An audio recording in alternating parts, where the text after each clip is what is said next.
Hello everyone, a warm welcome to you on my channel. आज की video में मैं आपको बताऊंगा changing role of commercial banks. Commercial banks कैसे चेंज होते गए, उनका रोल कैसे चेंज होते गया हमारे इंडिया में, हम आज इस वीडियो में देखेंगे। कमर्शियल बैंक्स किसे कहा जाता है? कमर्शियल बैंक एक फाइनेंशियल इंस्टीट्यूशन है जहां पर पब्लिक के पास से डिपॉजिट एक्सेप्ट किया जाता है और पब्लिक को लोन दिया जाता है, उसे कमर्शियल बैंक्स कहते हैं। कमर्शियल बैंक्स का मेन मोटिव रहता है प्रॉफिट कमाना। कमर्शियल बैंक्स में तीन तरह के बैंक्स आते हैं। फर्स्ट तो public bank, second private bank, third foreign bank. Public bank मतलब जिसके ज़्यादा से ज़्यादा शेयर्स गवर्नमेंट के या पब्लिक के रहे, उसे पब्लिक बैंक कहा जाता है। For example SBI, Canara bank etcetera. Private bank second है प्राइवेट बैंक। प्राइवेट बैंक मतलब जिसके ज़्यादा से ज़्यादा शेयर प्राइवेट ओन करे, उसे प्राइवेट बैंक कहा जाता है। For example ICICI bank, IDBI bank, HDFC bank, axis bank etcetera. Foreign bank third है फॉरेन बैंक। फॉरेन बैंक मतलब जिसका मेन ब्रांच बाहर कोई भी कंट्री में हो बट उसका एक ब्रांच इंडिया में हो, उसे फॉरेन बैंक कहा जाता है। For example bank of America, Doha bank, ये थे हमारे तीन तरह के बैंक। फर्स्ट था private bank, public bank and foreign bank. ये तीन तरह के बैंक कमर्शियल बैंक्स में आते हैं। कमर्शियल बैंक का मेन मोटिव रहता है प्रॉफिट कमाना। कमर्शियल बैंक्स हमारे इंडिया में कैसे चेंज होते गए वो आज हम इस वीडियो में देखते जाएंगे। चलिए, फर्स्ट है better service to customers. Customer की सेवा बेहतर होती गई टाइम जैसा जाता गया। कैसे देखते हैं? Before the overall services of banks in India was very poor. पहले इंडिया में बैंकिंग सर्विसेज बहुत ही ख़राब थी। There was a long queue, there were very long queues to receive payments for cheques to deposit money. Payment लेना हो या पैसे डिपॉजिट करना हो तो बहुत ही लंबी लाइन रहती थी, घंटों से लाइन में ठहरना पड़ता था। In those days some bank staff were very rude to the customers. और तब के दिनों में बैंक स्टाफ अपने कस्टमर से बहुत ही रूडली तरीके से बात करते थे, बट ऐसा पूरा चेंज हुआ। Banks in India have become very customer and service focus. आज के ज़माने बैंक्स कस्टमर फ्रेंडली और सर्विस पर ज़्यादा फोकस करती है। These services have become quick, efficient and customer friendly. ये सर्विसेज क्विक हो गई है, यानी जल्दी काम हो रहा है। अच्छी एफिशिएंट यानी अच्छी हुई है और कस्टमर फ्रेंडली हुई है। This positive change is mostly due to rising competition from new banks and initiation of ombudsman scheme by RBI। ये चेंजेस आए हैं क्योंकि प्राइवेट बैंक्स के बेस्ट सर्विसेज प्राइवेट बैंक्स देती है और प्राइवेट बैंक से कंपटीशन की वजह से, और RBI जो नए नए स्कीम्स लाती है, इस चेंजेस को लाने के लिए नए नए स्कीम्स बनाती है RBI। तो इसकी वजह से ये सब सर्विसेज इंप्रूव हुई है कस्टमर्स की। पहले क्या होता था? पहले लंबी लाइनों में ठहरना पड़ता था और बैंक्स के जो बैंकर है वो रूडली बात करते थे कस्टमर से, बट ये सब चेंज हो गया है इसके बाद। 1991 के बाद जो न्यू इकोनॉमिक रिफॉर्म्स आया, उसके बाद ये सब चेंज हुआ। अब क्या हो गया है? बैंक्स कस्टमर फ्रेंडली हुए हैं, काम अच्छे से और जल्दी और कस्टमर फ्रेंडली हो गया है। ये सब सुधार आया है बैंकिंग सर्विसेज में। सेकंड है mobile banking. Under mobile banking services customer can easily carry out major banking transaction by simple using their cellphones और मोबाइल्स। मोबाइल बैंकिंग की मदद से एक कस्टमर अपना बड़ा ट्रांजैक्शन भी अपने मोबाइल से ईजिली और सिंपल तरीके से कर ले रहा है। इससे क्या होगा? इससे एक फ़ायदा, इससे बहुत सारे मोबाइल ट्रांजैक्शन से फ़ायदे हो रहे हैं कि आपको लंबी लाइनों में ठहरना नहीं पड़ता, आपको ज़्यादा टाइम नहीं लगता इस ट्रांजैक्शन करने के लिए। आप क्या करेंगे? बड़ा ट्रांजैक्शन होंगे या छोटे से छोटा ट्रांजैक्शन होंगे, एक 10 रुपीज़ भी ट्रांजैक्शन आपको करना है तो एक बैंक से आप मोबाइल बैंकिंग से कर रहे हो, आपके फ़ोन पे से, पेटीएम से कर रहे हो, एक 10 रुपीज़ का भी अगर आपको करना है तो आप उससे कर रहे हो, और बड़ा ट्रांजैक्शन भी आप मोबाइल बैंकिंग की मदद से ईजिली कर ले रहे हो। ये एक सर्विसेज चेंज हुई है कमर्शियल बैंक्स में। थर्ड है portfolio management. In portfolio management bank do all the investment works of their clients. Portfolio management में बैंक अपने क्लाइंट के सारे इन्वेस्टमेंट का काम करता है। Bank invest their clients money in shares, debentures, fixed deposits etcetera. Bank अपने customer के पैसे शेयर्स में, डिबेंचर्स में या एफडी में इन्वेस्ट करता है। They first enter a contract with their clients and charge them a fee for this service. Then they have the full power to invest और disinvest their clients money. However they have to give safety and profit to their clients. So bank पहले अपने customer के साथ contract करता है और ये services के चार्जेस लेता है अपने कस्टमर से, और बैंक के पास फुल पावर रहती है कि वो अपने क्लाइंट के पैसे इन्वेस्ट भी कर सकता है या नहीं भी।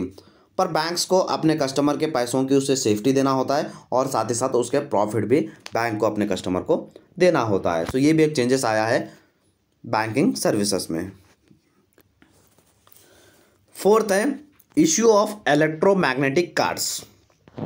सो इलेक्ट्रोमैग्नेटिक कार्ड्स इश्यू कर रहा है बैंक। अब bank in India have already started issuing electromagnetic cards to their customer.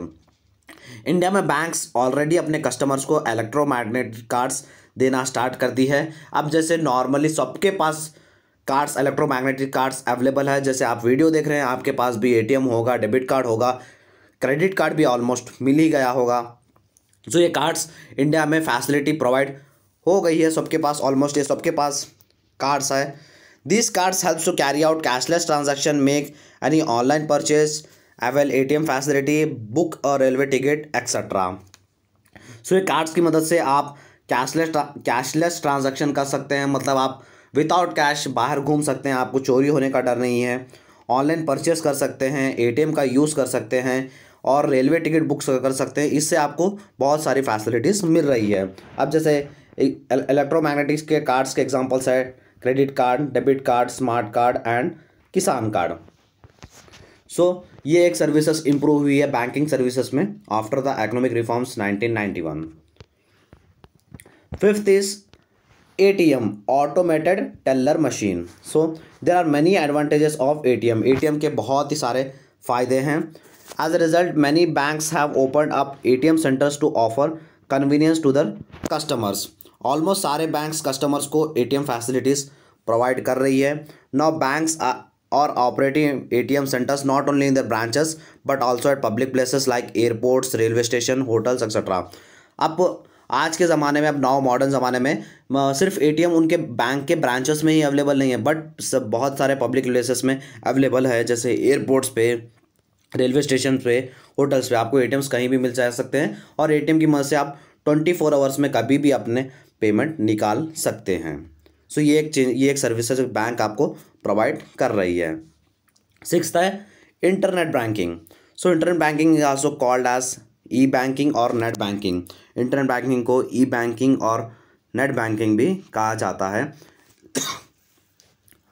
Here the customer can do banking transaction through the medium of the internet or world wide web.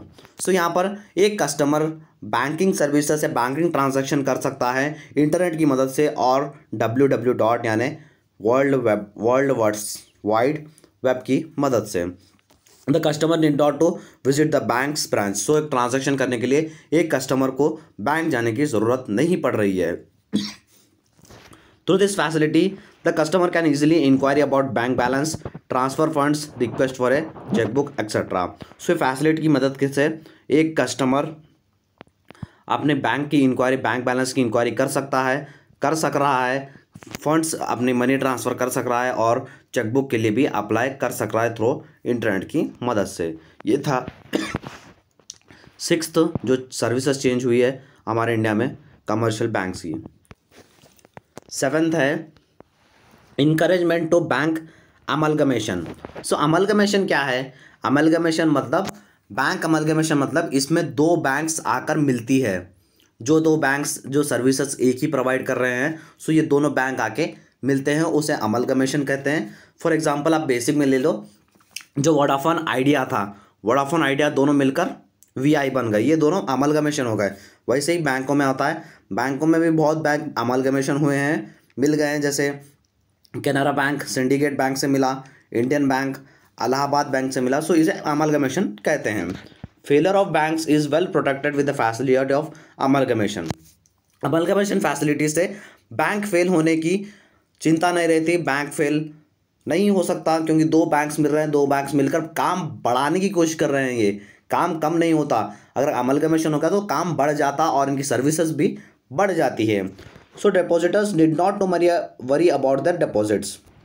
जो depositors जो bank में पैसे जमा रखे हैं उनको चिंता करने की ज़रूरत नहीं पड़ती जब बैंक अमलगमेशन होता है। When weaker banks are absorbed by the stronger banks, it is called amalgamation of the banks.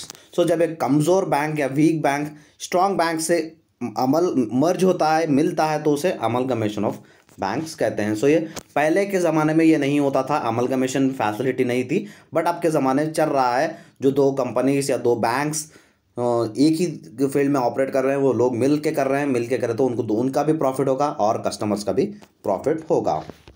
Last is social banking. So the government uses the banking system to alleviate poverty and employment. So गरीबी और बेरोज़गारी को दूर करने के लिए government ने ये तरह की बैंकिंग इंट्रोड्यूस की है। Many social development programmes are initiated by the banks from time to time. So time जैसे बीता गया, बहुत ही सारे सोशल डेवलपमेंट प्रोग्राम्स इंट्रोड्यूस किए गए गवर्नमेंट की मदद से, गवर्नमेंट से। The success of these programs depends on financial support provided by the bank. ये प्रोग्राम्स का सक्सेस रेशियो डिपेंड करता है बैंक्स के फाइनेंशियल सपोर्ट के ऊपर। Bank supply a lot of finance to farmers, artisans, scheduled castes and scheduled tribes families, unemployed youth and people living below the poverty line यानी BPL। Banks finance देने की facility provide करता है farmers को, artisans को, SC and ST families को, बेरोज़गार युवा को and below the poverty line के नीचे जो भी पीपल आते हैं उन सबको फाइनेंस प्रोवाइड किया जाता है सोशल बैंकिंग की मदद से। अब जैसे कुछ स्कीम्स हैं गवर्नमेंट की तरफ से आई सी हो बैंकिंग सेक्टर में। अब जैसे फॉर एग्जांपल प्रधानमंत्री जन धन योजना, सो ये भी एक स्कीम है जो लोन प्रोवाइड करती है। और एक स्कीम है सुकन्या समृद्धि योजना। ये स्कीम है मेन गर्ल्स के लिए, जो पेरेंट्स अपने गर्ल्स के लिए पैसे डिपॉजिट कर सकते हैं, या तो फिर उनके मैरिजेस के लिए, उनके पढ़ाई के लिए ये एक स्कीम है। सो ये था हमारा full concept changing role of commercial banks in India. I hope आपको ये वीडियो अच्छा लगा होगा। वीडियो अच्छा लगा तो वीडियो को लाइक कर दीजिए और चैनल को भी सब्सक्राइब कर लीजिए, क्योंकि मैं BCom second same NEP syllabus start कर दिया हूँ। मेरा first model almost all law and practice of banking का ख़त्म होने आया है, ख़त्म ही हो गया है। लास्ट वीडियो आएगा, एक रिवीजन होगा फुल वीडियोस का। सो सारे वीडियो जो मैंने अब तक फर्स्ट चैप्टर में पढ़ाए हैं सारों का लिंक डिस्क्रिप्शन बॉक्स में है, आप जाकर देख लीजिए। Thank you so much.